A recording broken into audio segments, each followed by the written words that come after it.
¿Qué tal? Buenas noches. Ya tenemos diputados electos y con algunos de ellos vamos a conversar esta noche a las 8 en punto.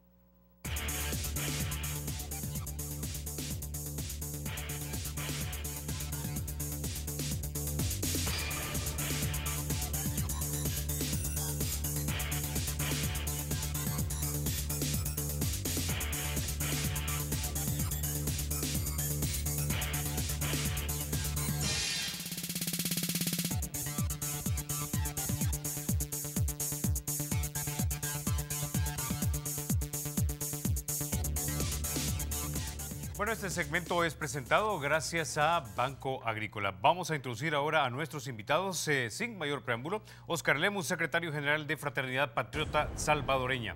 También nos acompaña el diputado electo, Leonardo Bonilla, diputado no partidario, si mal no recuerdo, el primer diputado no partidario electo en nuestro país, ¿no? Así es, gracias por el espacio, buenas noches a toda la audiencia de Canal 33. Bueno, quisiera comenzar contigo entonces, Leonardo, preguntándote lo siguiente. Todavía... a pesar de que ya se dieron los resultados y que son finales, se da un espacio para impugnaciones. Una de las impugnaciones que se podría dar vendría del Partido Socialdemócrata. Don Jorge Meléndez ya ha dicho que va a impugnar básicamente el hecho de que los no partidarios hayan sido agrupados en una sola lista, de tal manera de que los votos que ustedes juntaron de repente no te podrían alcanzar para tú ser diputado si es que le funciona la apelación a don Jorge, ¿no? Porque él alega que ese diputado de hecho le corresponde a su partido. Bien, los no partidarios no tenemos ninguna preocupación al respecto, somos respetuosos de la ley, participamos en un proceso democrático y en el que casi no tuvimos injerencia, de hecho ni siquiera teníamos vigilantes en las urnas, no tenemos por ley derecho a tener vigilantes en las urnas. Creemos que incluso tenemos muchos más votos de los que se nos han reflejado. Lamentamos mucho el desconocimiento, ¿verdad?, de un partido político que quiere estar representado en la Asamblea Legislativa y no reconoce la autoridad de la Sala de lo Constitucional y de la implicación de una sentencia que es clara. Y la sentencia de la Sala de lo Constitucional equipara a los candidatos no partidarios para que los votos justamente se les sumen como planilla, igual que un partido político, y así lo dice la sentencia de la Sala de lo Constitucional. Entonces, no es posible que un instituto político que vela por la democracia y que vela por la transparencia, en teoría, debería no conozca la implicación de una sentencia de la Sala de lo Constitucional y un reconocimiento al carácter de obligación que tiene esto. Así es que nosotros no nos preocupamos en ese sentido, creemos que el pueblo salvadoreño ya habló. Yo he tenido incluso más marcas personales que votos completos por no partidarios. Y en todo caso, si quisieran pelear algún residuo de forma legal, tendrían que hacerlo con Gana, que sacó un diputado con incluso apenas 8.000 marcas, ¿verdad? Entonces no sería el caso de los no partidarios. Igual la institucionalidad debe funcionar, el Tribunal Supremo Electoral tendrá que conocer el recurso y no nos preocupa realmente. ¿Cuántas marcas fueron los que sacó usted, señor Bonilla? Particularmente tengo 18.186, si no me equivoco, marcas personales, y votos completos por no partidarios fueron 14.545. Ahora, quiero ir ahora con usted, don Oscar, porque algunos podrían, digamos, no argumentar con la Sala de lo Constitucional cuando se trata de algo legal. Es decir, bueno, si dicen que tienen que ser agrupados bajo una misma lista, pues así se hace. Pero políticamente sí lo puede cuestionar. Es decir, algunas personas que dicen, bueno, por ejemplo, ¿qué tal si hay un diputado no partidario cuya tendencia es socialdemócrata? ¿Qué tal si hay un no partidario cuya tendencia es de centro-derecha? ¿Qué tal si hay un no partidario que es social cristiano? ¿Cómo vas a agrupar en una sola lista a un grupo de personas que básicamente lo único que tienen en común, o poco lo que tienen en común, es que son políticos y candidatos? Quizá el espíritu de lo que el PSD estaría planteando versus los no partidarios, a mi ver, es el tenor literal del artículo 219, en donde en el literal C es específico que la reforma que debió venir de la sentencia de la sala no fue considerado. En tanto no haber sido considerado, pues el tenor literal de esa disposición es que se distribuirán los cocientes, hay un procedimiento para los cocientes, un procedimiento para los residuos, y en esa parte sí es bien categórico, es decir, el orden que debe ser distribuido, y deja al no partidario como individual, no con planilla. En tanto es así, sería como la objeción que presentaría quizás en su momento el PSD. Ahora, señor Oscar Lemus, hablemos también de otro tema que es muy importante. Hace un par de días el presidente Gallegos del partido Gana, presidente de la Asamblea Legislativa, básicamente mostró una alta inconformidad con la manera en la que se han desempeñado los magistrados del Tribunal Supremo Electoral, así como del tribunal en general, llegando incluso a contemplar la posibilidad de por lo menos hablar acerca de procesos de destitución. Yo fui uno al principio de esta jornada electoral que dije que no le sentía certeza ni seguridad a la gestión de los señores magistrados. Pero en el devenir del tiempo y en el desarrollo que tuvo el momento eleccionario, puedo decir que estuve de alguna forma haciendo una aseveración que en el devenir del ejercicio electoral cambió, porque vimos que el Tribunal Electoral en cada acto que veían ellos posible hacerlo plural, lo hicieron. Convocaban a los secretarios y presidentes de los partidos políticos a plantear los inconvenientes que tenían ellos en su mesa. De esa forma fuimos notando que había interés muy claro de parte de los magistrados de poner transparente el evento eleccionario. De esa forma, consecuentemente fueron dándonos muestras de que no había ningún interés sesgado por querer ocultar o favorecer a alguien. ¿Culminamos con qué? Con que las mismas actas, voy a citar un ejemplo, San Vicente, en donde obviamente se venía una lucha del Gana con el PCN coaligado con Arena. Ahí fueron tan transparentes que se cimentaron en el análisis que hizo la Fiscalía General de la República del hallazgo de esas papeletas que había en una escuela, ¿verdad? De esa forma, el tribunal transparentó, teniendo a los medios de comunicación dando el resultado real, acta por acta, de la acta, reflejada en qué, en las papeletas de votación, una a una. ¿Qué mejor transparencia? Claro, yo no estoy satisfecho con el resultado, obviamente no, pero no es culpa de los magistrados, sino de quienes conformaban la mesa. ¿Por qué? El hecho de que Fraternidad Patriota Salvadoreña no haya tenido vigilancia ni miembros de JRB en mesa, eso permitía cualquier abuso. Y decir a discreción de esa mesa receptora de votos, es decir, como no tiene representación, dividamos los votos.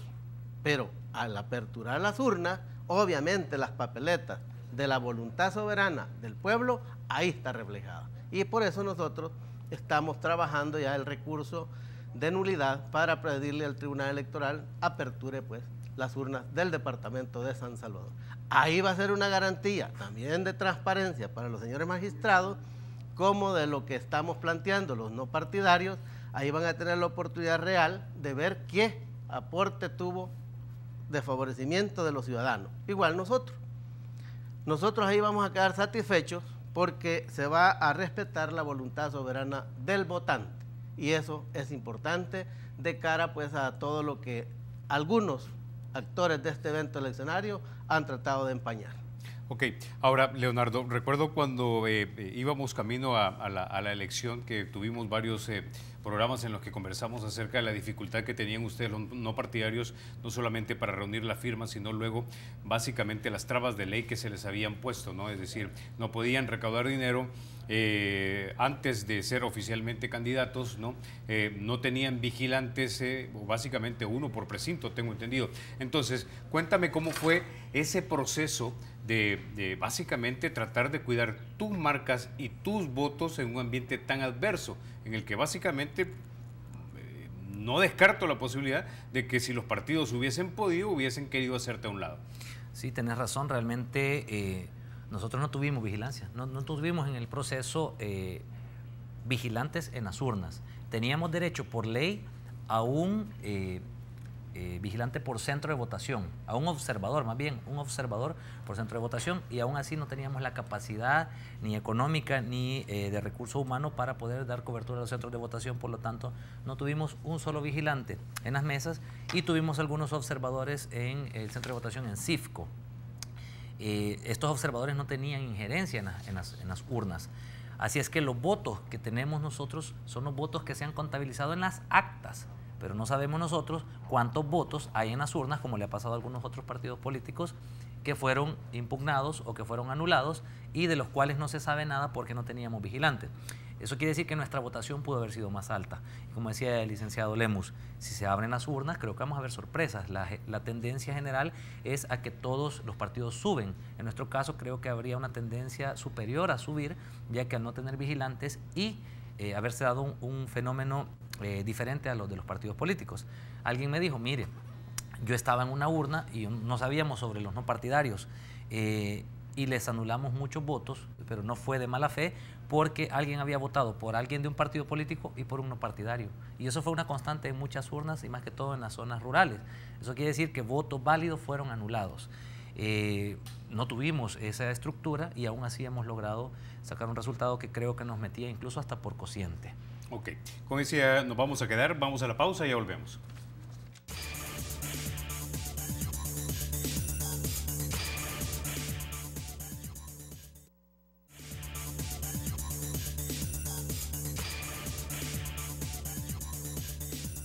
Banco Promérica cuenta con la garantía de rapidez en todas sus cajas, donde te atienden en 20 minutos o en menos.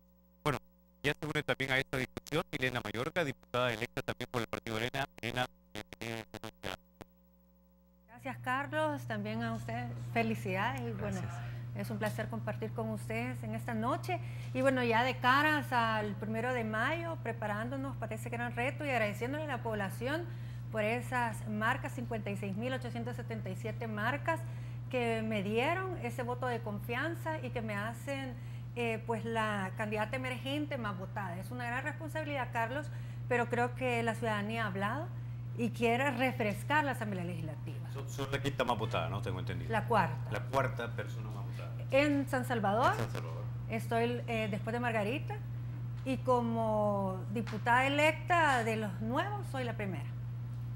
Interesante. Bueno, básicamente ya ahorita en mayo asumimos, ¿cuáles son ahora que ya básicamente esto es real, que vas a asumir como diputada electa, cuáles van a ser, digámoslo así, los principales o los primeros proyectos en los que te gustaría trabajar?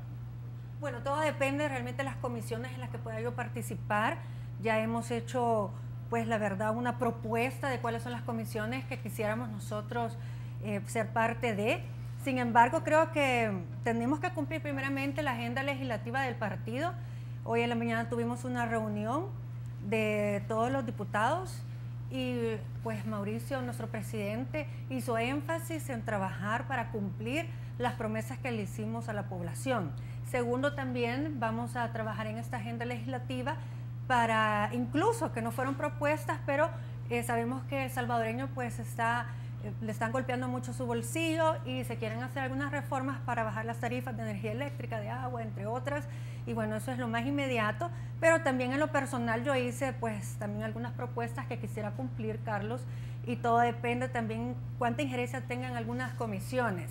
Entonces depende de las comisiones a las cuales yo pueda ingresar, también ver cuál será la estrategia que yo pueda seguir. Sin embargo, de acuerdo que tenemos la sombría del Partido Arena, que es la que nosotros tenemos que defender. Ahora, pregunta, ¿en qué comisiones son las que tú has pedido integrar? Bueno, me gustaría participar en la Comisión de Economía y también pues hacer la sugerencia que se trabaje más el tema de turismo, que es la ley de turismo que todavía tenemos que fortalecer. Creo que se puede dinamizar mucho la economía a través de poder realmente darle privilegios y también algunas herramientas para todo lo que es el sector turismo. Pero acuérdate que una de mis promesas fue Banca Mujer. Y Banca Mujer vendría también a dinamizar la economía, pues brindándole a las mujeres y a las familias estos microcréditos para sus negocios. Pero para ello tenemos que ver la ley de Foso Familia, que ya está obsoleta, que se hizo hace 20 años en el periodo de Calderón Sol y que es necesario pues verla con lupa, ver dónde están los vacíos legales y reorientar estos fondos. Okay. Hace unos minutos conversaba tanto con Leonardo como con don Oscar acerca de este punto que también quiero conocerle cuál es tu opinión sobre él. Hace un par de días el presidente Gallegos, presidente de la Asamblea Legislativa, estuvo acá en Ocho en Punto, se mostró sumamente descontento con la manera en la que había desempeñado el Tribunal Supremo Electoral y sus magistrados el proceso de la elección. ¿Cuál es tu valoración? Bueno, en lo personal yo fui víctima del desorden de Smartmatic. Pasé 24 horas en silicio cuando las actas reflejaban que yo estaba adentro del listado de diputados electos, pero sin embargo mis votos se los estaban otorgando a otra persona.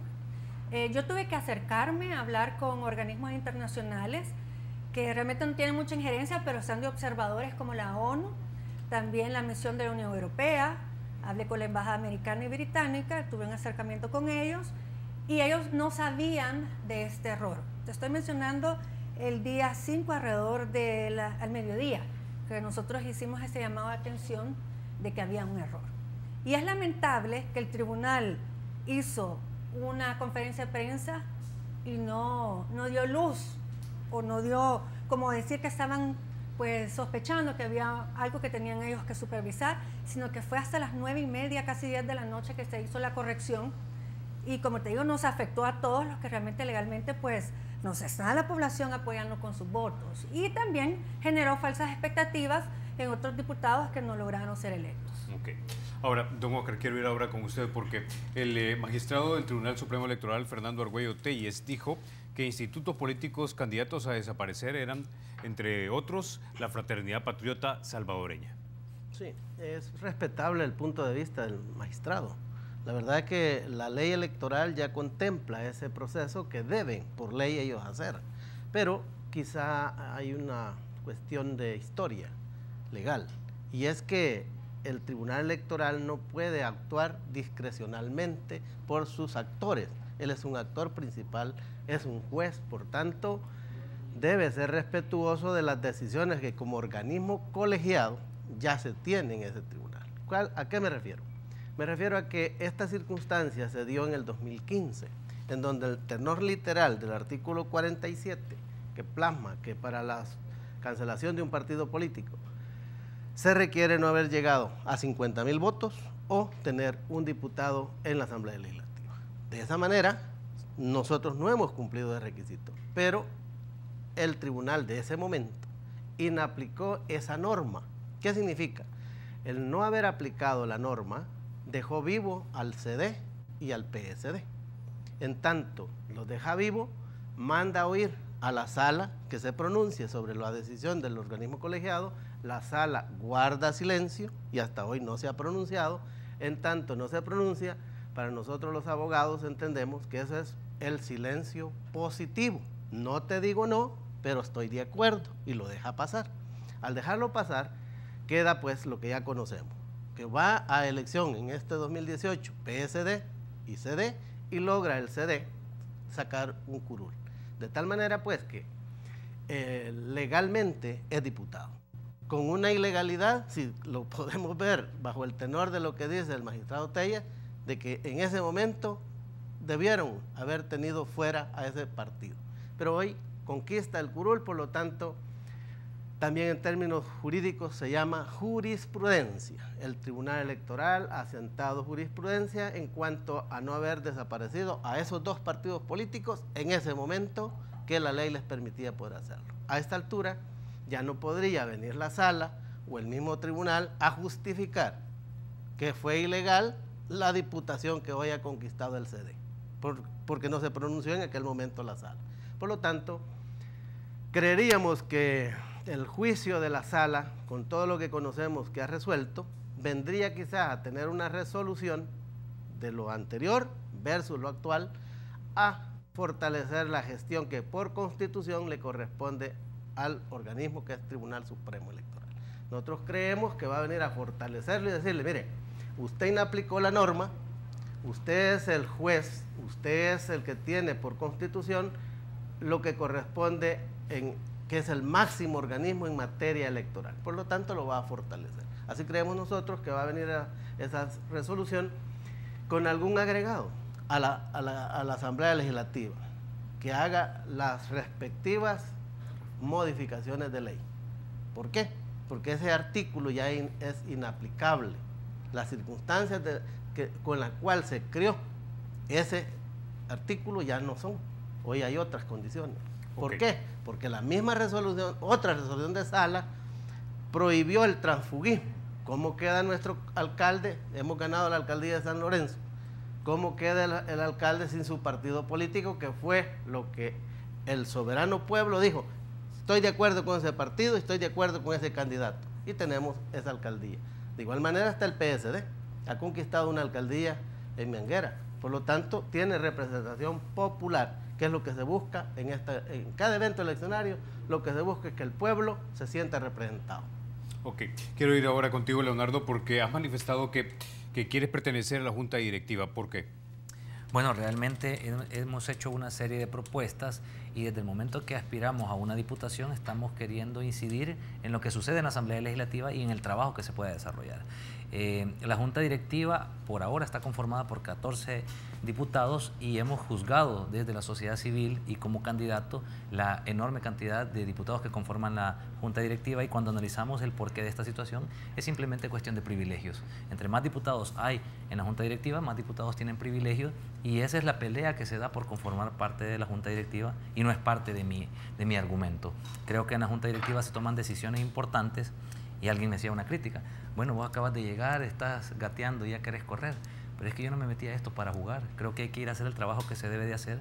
Han habido diputados en Junta Directiva que ni leer saben. Entonces creo que hay que tomarse el trabajo en serio. No es una prioridad para mí, lo estoy proponiendo, creo que debe de valorarse. Los partidos políticos tendrán que hacer un análisis y conformaremos parte del protocolo de entendimiento. Y yo he hecho una propuesta de que la Junta Directiva no sea conformada por más de 5 diputados y estaría dispuesto a votar hasta por 7 si existe ese consenso. Incluso si yo no estuviera considerado dentro de la Junta Directiva, estaría dispuesto a votar por 7. Pero si no se va a reducir sustancialmente la Junta Directiva, entonces estoy pidiendo formar parte de ella y estoy renunciando desde ya a todos esos privilegios, porque no es eso lo que me motiva a formar parte, sino transparentar todo ese proceso que se lleva a cabo y esas decisiones que en Junta Directiva se toman, que no afectan solo a la Asamblea Legislativa, sino algunas decisiones importantes de país.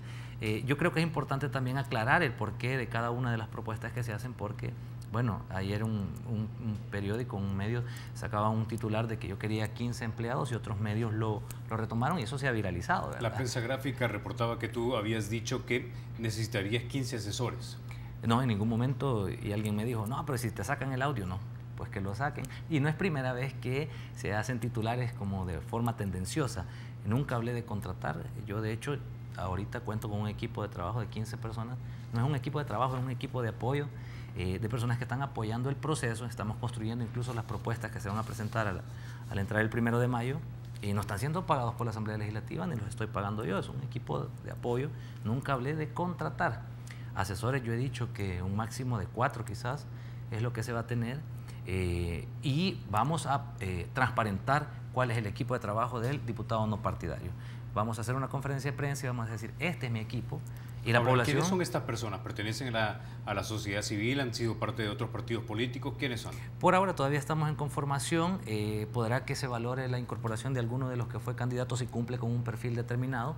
No es que los no partidarios vamos a formar parte de la planilla de la Asamblea Legislativa. En su momento lo haremos público y diremos, estas son las personas que formarán parte del equipo, cuáles son los cargos de cada uno. Y vamos a colgar en mi página web los perfiles, es decir, sus hojas de vida, para que la gente sepa si hay algún amigo mío ahí o algún familiar. Cuál es la idoneidad de cada uno para ese cargo y el presupuesto que vamos a utilizar. Eso ya lo hemos dicho, vamos a transparentarlo. Creo que la gente eso es lo que ha pedido. Yo vengo de la sociedad civil y eso es lo que hemos exigido siempre. Así es que creo que vamos a superar incluso las expectativas que tiene la población sobre el diputado independiente, ya que he visto que las expectativas son altas y no solamente estamos pensando cumplirlas, sino superarlas y decirle al pueblo salvadoreño que no le vamos a fallar y que si algo hay que juzgar sobre la labor de cada uno de los diputados partidarios y el no partidario es en base a lo que se haga y no a lo que se dice que se quiere hacer. Ahora, hablemos un poco de la nueva correlación de fuerzas que se va a armar en la Asamblea Legislativa, Milena, porque hay por lo menos 2 personas que suenan muy fuerte en tu partido para ser presidentes de la Asamblea Legislativa. El doctor Norman Quijano ha sido tajante, de hecho fue tajante ayer por la mañana aquí en República, hablando acerca de sus intenciones de ser presidente. Mira, yo más que hablar de quién sería el mejor candidato, creo que es importantísimo hablar de que pues, el salvadoreño le ha dado bastante apoyo al Partido Arena con 37 escaños y si nosotros respetamos la eficacia material del voto, sin duda alguna Arena debería de ser el que lleve la presidencia de la Asamblea Legislativa. Ahora bien, respetando también esta representatividad, el doctor Norman Quijano es el diputado más votado por segunda ocasión o tercera ocasión. Y es importantísimo también ver pues que también como Margarita Escobar ha sido también bastante apoyada por el electorado. Yo considero que son muy buenas alternativas, pero antes de estar viendo quién sería el más idóneo, es importantísimo pues afianzar que sea el Partido Arena el que sea el que lleve la presidencia de la Junta Directiva. Hablando del número de directivos, es importante que nosotros podamos hacer mayor incidencia.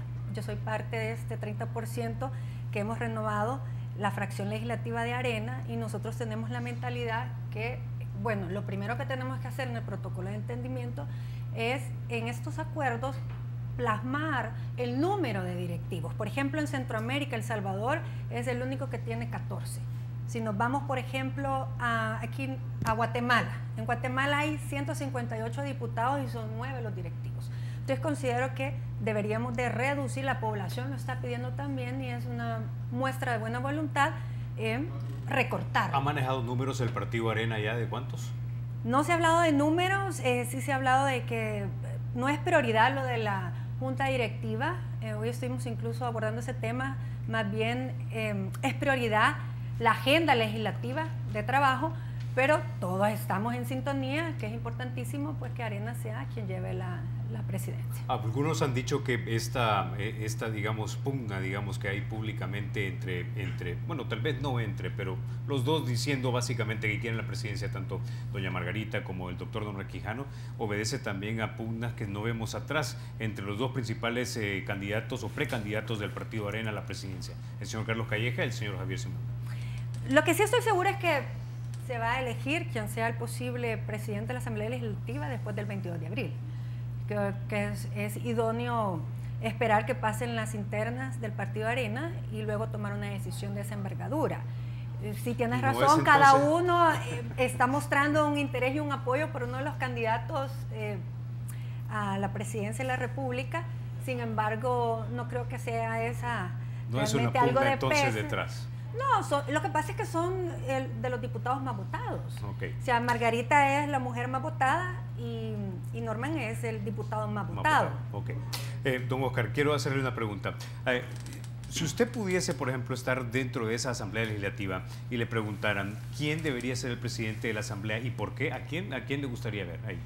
La naturaleza de representatividad del soberano pueblo, pues obviamente Arena tiene 37 diputados, que es la expresión más alta de la voluntad soberana, por lo tanto le corresponde a ello. Pero la modalidad que ha tenido la Asamblea Legislativa en los últimos tiempos, eso se ha cambiado. ¿Por qué? Porque han buscado como componendas. Lo lógico sería que Arena toma posesión con su presidencia y termina los 3 años. Es lo lógico. Pero como digo, ha habido desnaturalidad de esa parte, hoy se reparten ese espacio. Y yo hago una lectura. Si el pueblo le ha devuelto el poder a la derecha de este país, lo sensato sería que se dividan las 3 fracciones mayoritarias. Arena un periodo, PC en el otro, Gana el otro. Porque Gana no es izquierda. Gana se plegó por algunos intereses particulares quizá a la izquierda. Hoy se vislumbra la posibilidad que la derecha tenga una recomposición y debería hacerlo. De esa manera vemos saludable que haga un triunvirato de la presidencia de la Asamblea Legislativa. Pero no se vuelve representativo. Ese es el gran problema, porque... Sino que es un acuerdo político. Eso es un acuerdo político. Por eso digo que la naturaleza es que quien tiene más sea el presidente.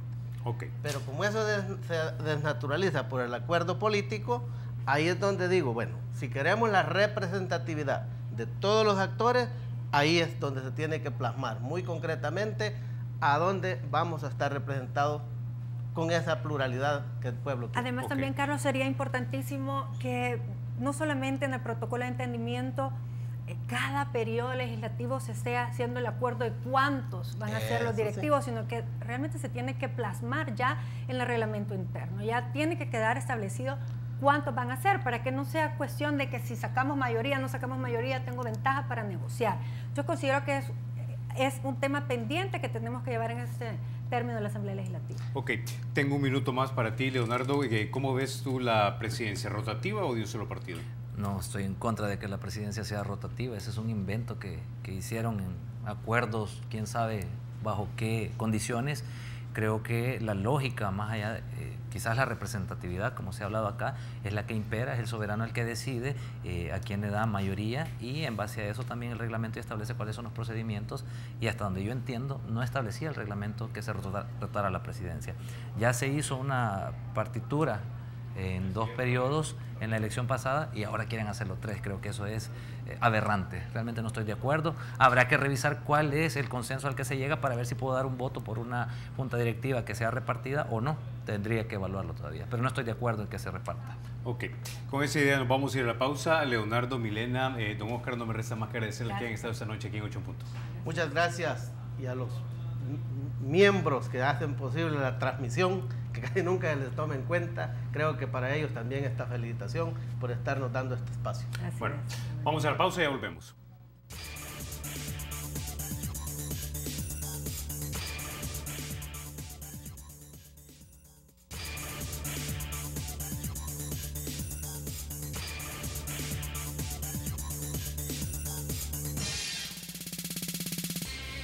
Bueno, gracias por continuar con 8 en Punto. Esta noche también nos acompaña don Jorge Meléndez, él es el secretario del Partido Socialdemócrata. Don Jorge, bienvenido a 8 en Punto. Muchas gracias, muy buenas noches. Un gusto, ¿verdad? Y también un gusto pues estar en el lugar de ustedes. Ojalá pues que nuestra plática sea interesante. Ok, empecemos entonces por lo del momento, don Jorge, y luego vamos a tratar de conocer un poco de su partido. Es la primera vez que o en República o en 8 en Punto hablamos propiamente de ese partido. Así que quisiera empezar primero con lo del momento, y es lo siguiente. Tengo entendido que el Partido Socialdemócrata está objetando que los votos para los 4 candidatos a diputados no partidarios se estén sumando, porque esto les estaría quitando el diputado al que ustedes tienen derecho. Sí. Bueno, yo creo que el punto de partida fundamental es la convicción profunda que el principal factor de desarrollo de un país es la administración pública. Y en esto de la administración pública hay un principio básico que pues es que todo lo que actúa la administración pública está previamente determinado por ley, y ningún funcionario puede hacer sino aquello que la ley expresamente le manda. Entonces nosotros participamos en elecciones con unas reglas y con una ley expresa, es decir, una ley que no deja lugar a dudas de cómo se van a contar los votos y cómo se van a asignar los escaños. En esa participación todos nos inscribimos como partido político o como candidato partidario no partidario individualmente. Así fueron las inscripciones. Lo que nos dicen es, hay una sentencia de la sala de inconstitucionalidad, lo cual es verdad, en la cual la sala dice que hay base constitucional en el artículo 161 del Código Electoral para que los candidatos no partidarios puedan presentarse, postularse como planilla. Y pues muy bien, si se pueden postular como planilla y hay una normativa que lo permite, entonces hay que elaborar el procedimiento como corresponde y hay que volverlo ley. Mientras eso no se haga, entonces se tiene que aplicar la ley, tal como la ley está establecida. Entonces esto pareciera una cosa pues que no tiene gran trascendencia, y por supuesto que la tiene. Entre los poderosos y el ciudadano en general, lo que le da igualdad en la sociedad es la ley. Esa fortaleza que tiene, que el derecho esté expresado en la ley, es lo que le permite que haya democracia. Y mire, es tan fuerte que la misma sala constitucional de la que se está hablando dejó sin efecto la elección de 84 diputados suplentes, ¿verdad? Y la argumentación fue, no aparecía el nombre en el momento de la votación. Cualquiera puede decir, bueno, pero qué bárbaro, ¿verdad? Qué extremo.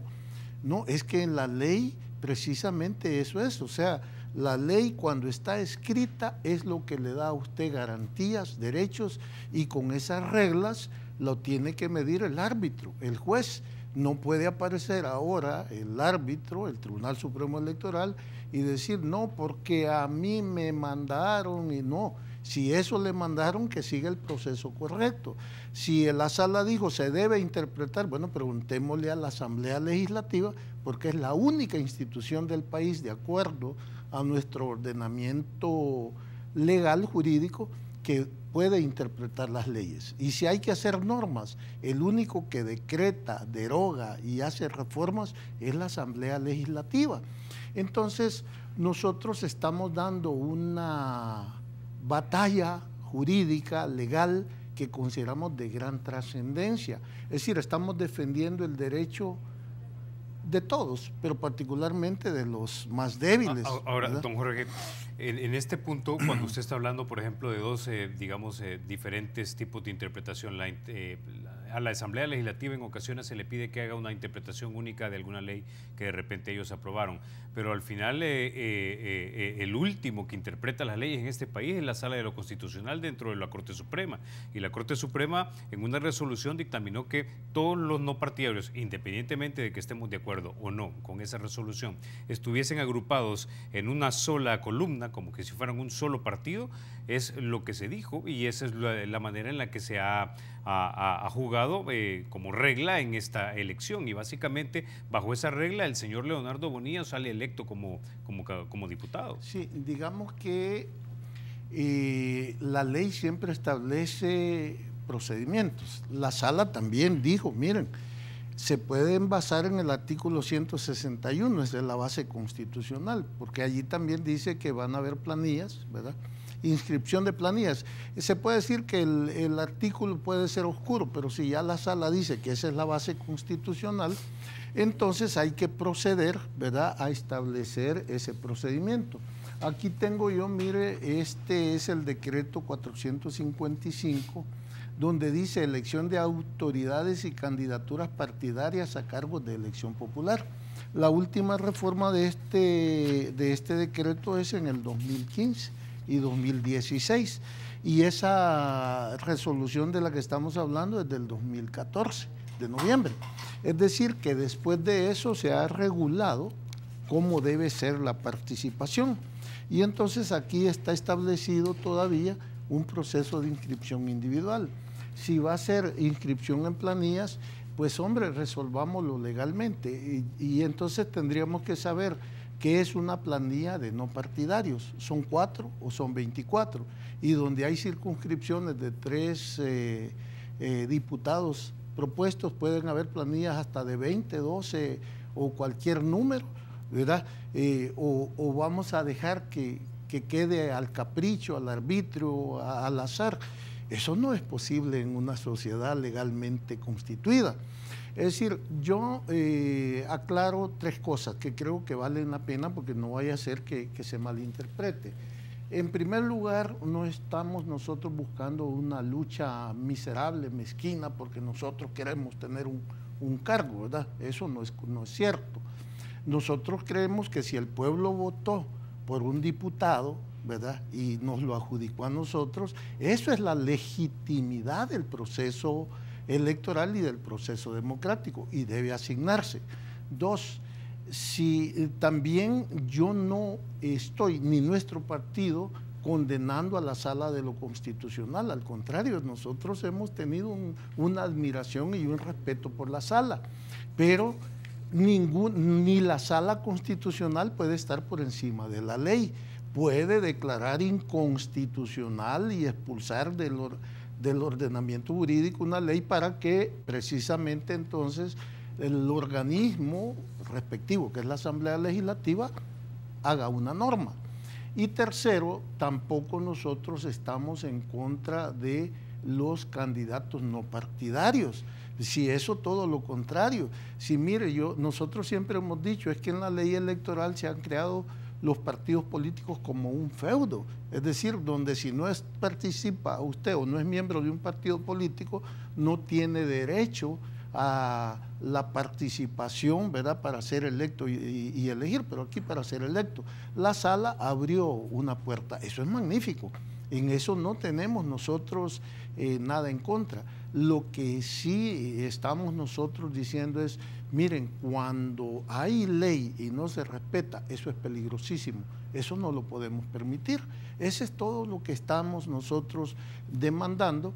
Y como no se ha respetado lo que la ley expresamente dice de cuál es el procedimiento para asignar escaños, pues entonces nosotros vamos a presentar un recurso de nulidad. Ok, ¿verdad? entonces, De la suscripción para recapitular, para que la gente lo tenga claro. Ahora que ya están los resultados en firmes y básicamente el PSD no tiene ningún diputado, ¿cuál es el siguiente paso? Y de no prosperar ese paso, ¿cuál sería el siguiente paso? Muy bien. Sí, primero decir, el PSD tiene 2 diputados, ¿verdad?, que fuimos en coalición. Es decir, tenemos 2 diputados en coalición. ¿Con qué partido? Con el FMLN en Santana y con el FMLN y Cambio Democrático en Aguachapán, ¿verdad? Okay. Entonces... pero por partido político solo no tienen ninguno, por ¿verdad? Partido político solo no, solo tenemos concejales y una alcaldía.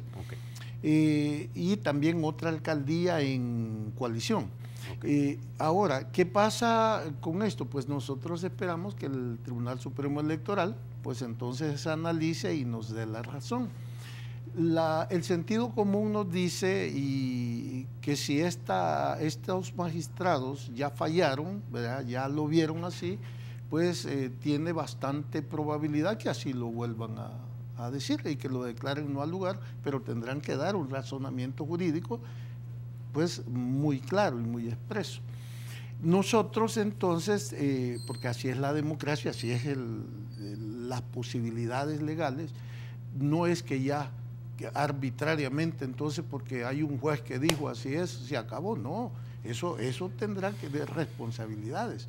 Entonces tenemos nosotros todavía 2 recursos, uno al contencioso administrativo, porque es faltar a un procedimiento legalmente y expresamente establecido, y el otro es a la Sala de lo Constitucional, en lo cual algunos dicen, no, pues sí, si la Sala fue el que la dio, va a decir que otra vez que sí. No lo creo.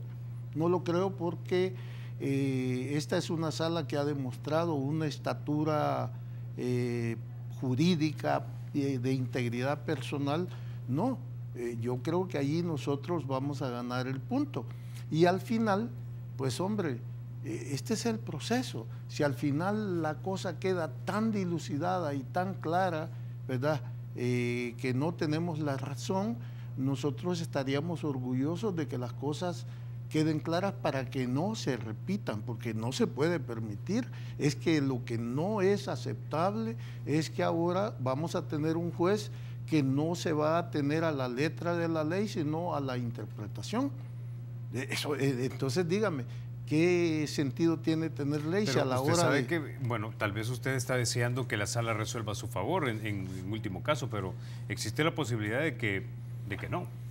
También tendrá que dar un razonamiento, ¿verdad? Y pues si nosotros estuviéramos haciendo un razonamiento arbitrario o caprichoso, pues yo diría, bueno, esto no es serio, pero en realidad nosotros tenemos un punto muy, muy sólido, ¿verdad?, y que requiere solución.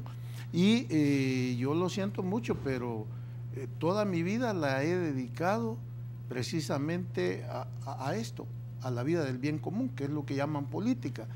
He arriesgado mi vida y ahora, los últimos 9 años, he trabajado sin tener ni una sola vacación, ni un solo año. He trabajado basado en que lo que dice la ley y lo que nos obliga la ley, y eso ha dado buen resultado. Ahora vamos caminando, la democracia nuestra va caminando, hay que cuidarla, es lo más valioso, y el respeto a la ley sigue siendo lo esencial y lo fundamental. Yo de verdad no creo que vayamos a tener aquí un fracaso y que las cosas pasen encima de manera arbitraria. Eso no va a pasar, ¿verdad? Eso no va a pasar. Es decir, realmente sí tenemos una sociedad que ha venido avanzando, es decir, tiene muchos defectos obviamente, pero en este caso yo creo que lo que estamos haciendo es indispensable, es necesario, y es sobre todo para defender no los derechos del Partido Socialdemócrata, no, los derechos de toda persona. La ley es lo que nos vuelve iguales a los desiguales. Si no hay ley, el más poderoso, por cargo, por dinero o por lo que sea, va a imponer sus decisiones. Entonces las reglas del juego tienen que respetarse de manera muy sólida. Ese es el principio. Ok, vamos a irnos a la pausa. Cuando regresemos vamos a hablar acerca de la filosofía del Partido Socialdemócrata, no solo la filosofía política, sino también cómo esta se plasma en temas de coyuntura. Uno de ellos, por ejemplo, la seguridad. Ya volvemos.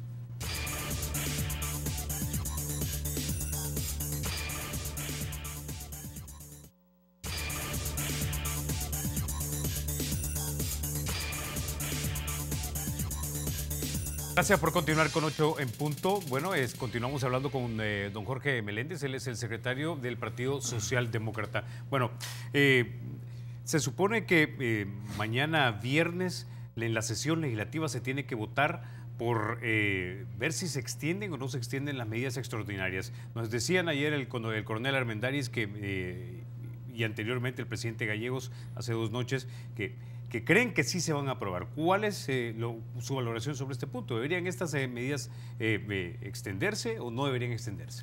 Sí, en lo inmediato yo creo que hay que extenderlas temporalmente y hay que revisarlas.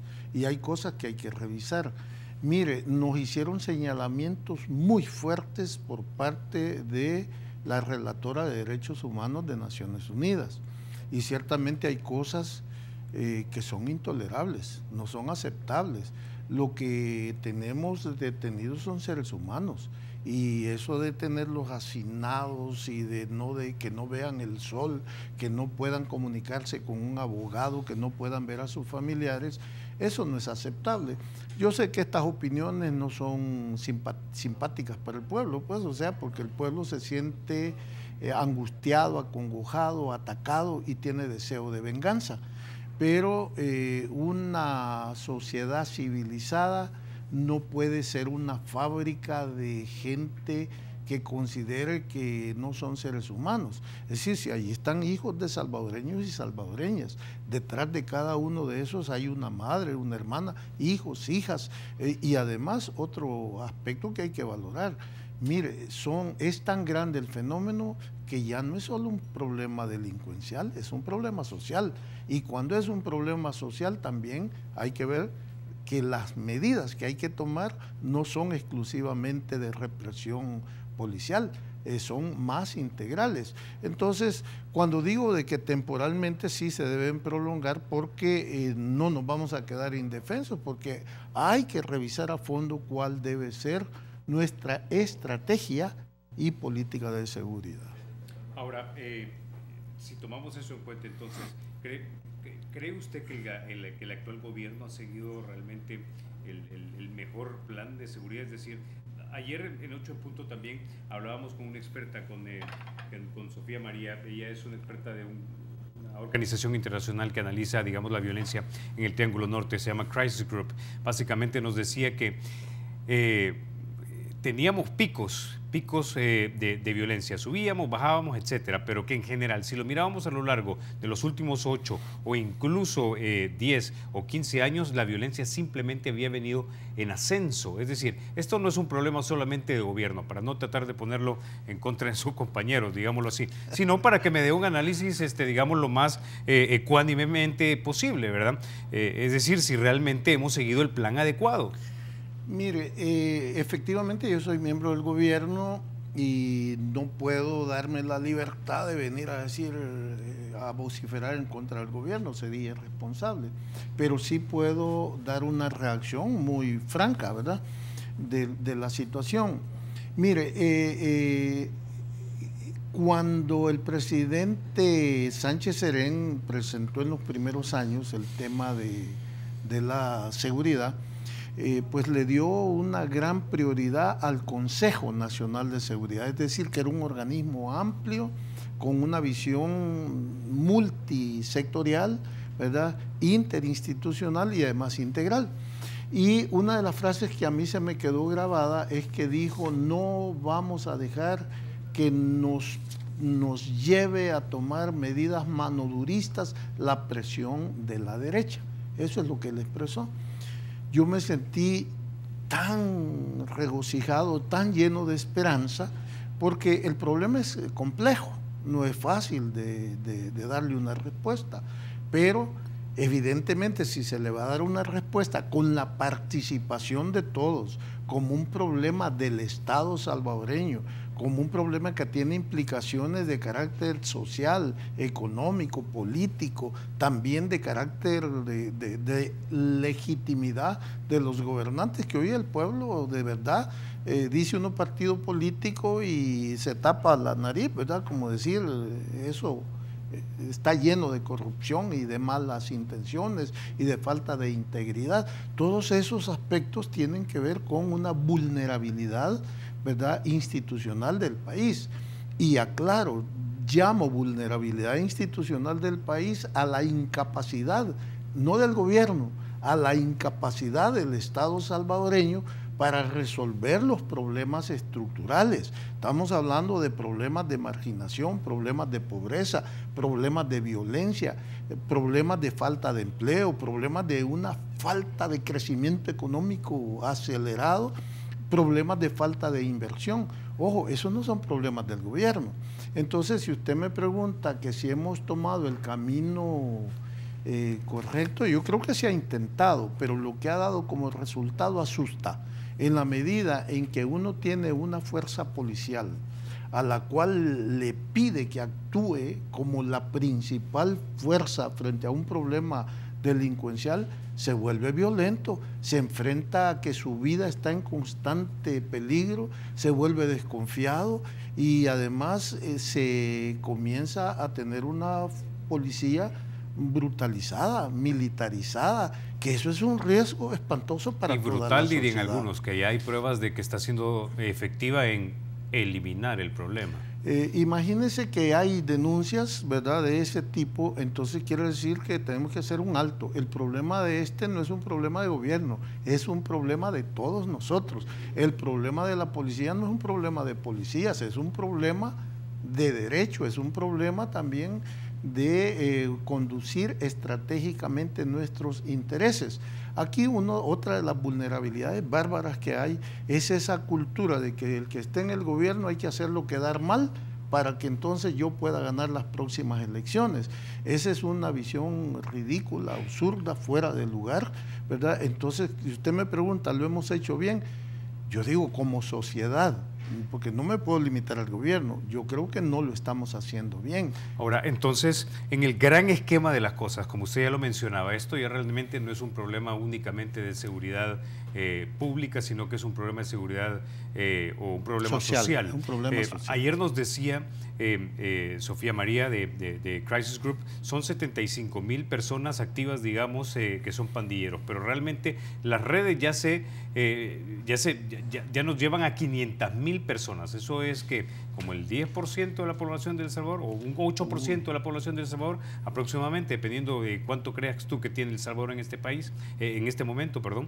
Entonces, quiere decir que se debe realmente entablar un abierto en el sentido de que sea público, aunque no conozcamos los detalles, conversaciones con estos grupos bajo los ejes de los que ya cometieron crímenes, sorry, ustedes si son condenados van a prisión y cumplen la prisión, pero lo que queremos es que ya no delincan los que dependen de ustedes y que también obviamente sus familiares no sean brutalizados.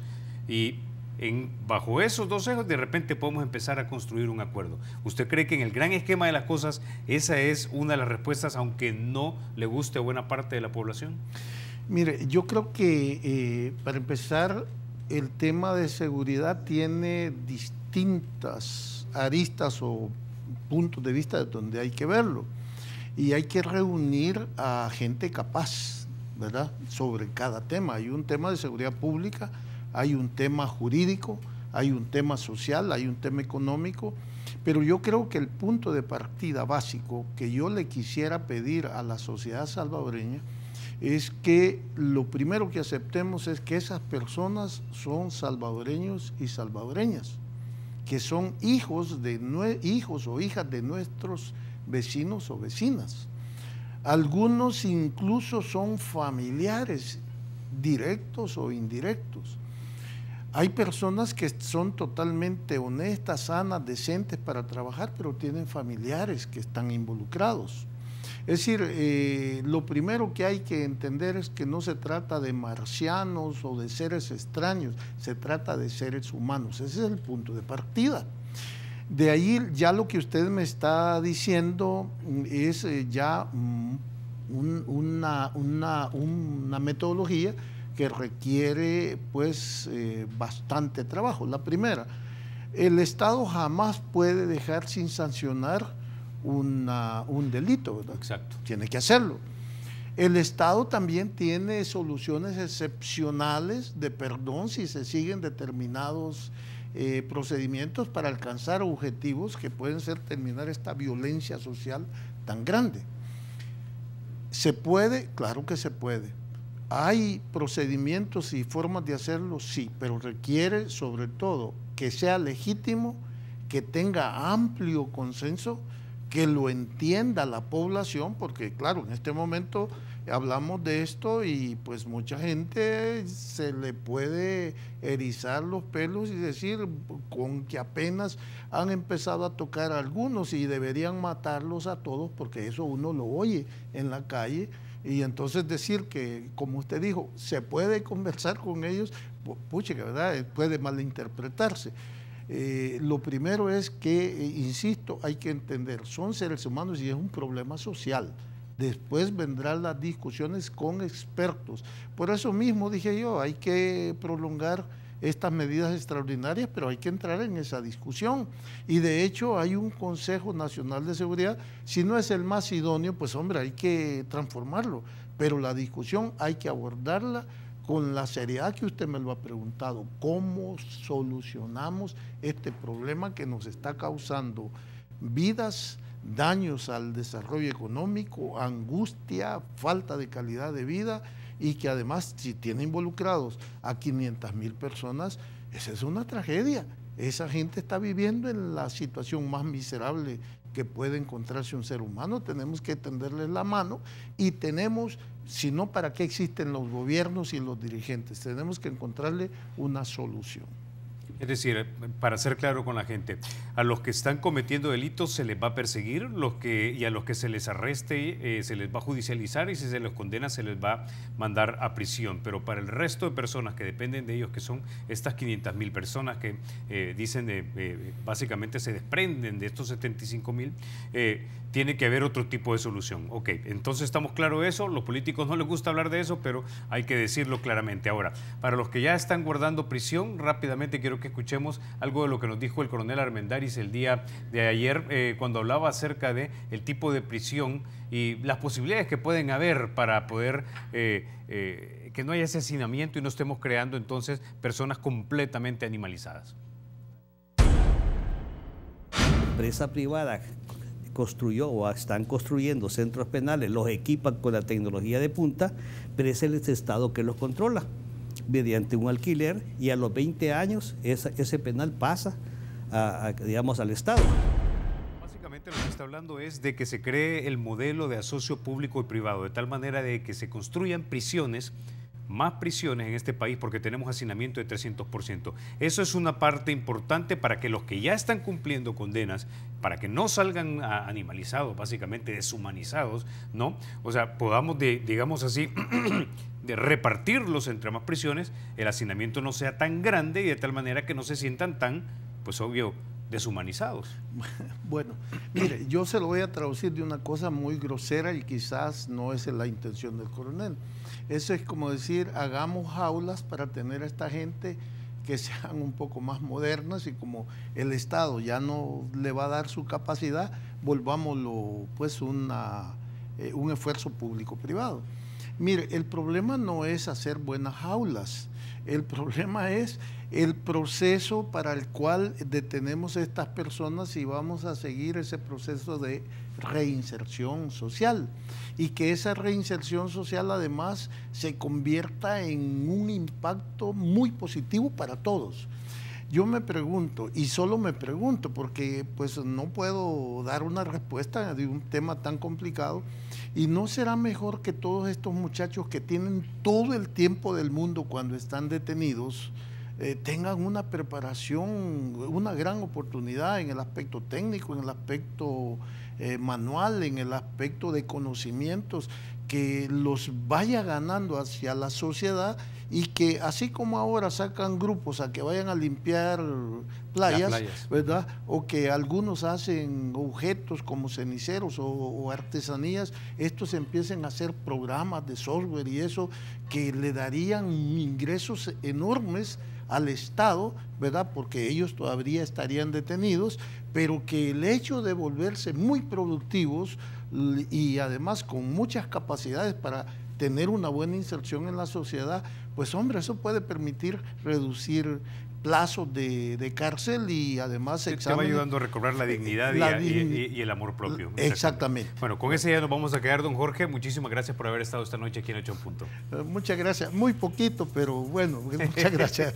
Bueno, regresamos entonces mañana con este compromiso, el compromiso de 8 en Punto. Soy Carlos Toledo, gracias por vernos. Recuerden, la República es de todos. Hay que cuidarla.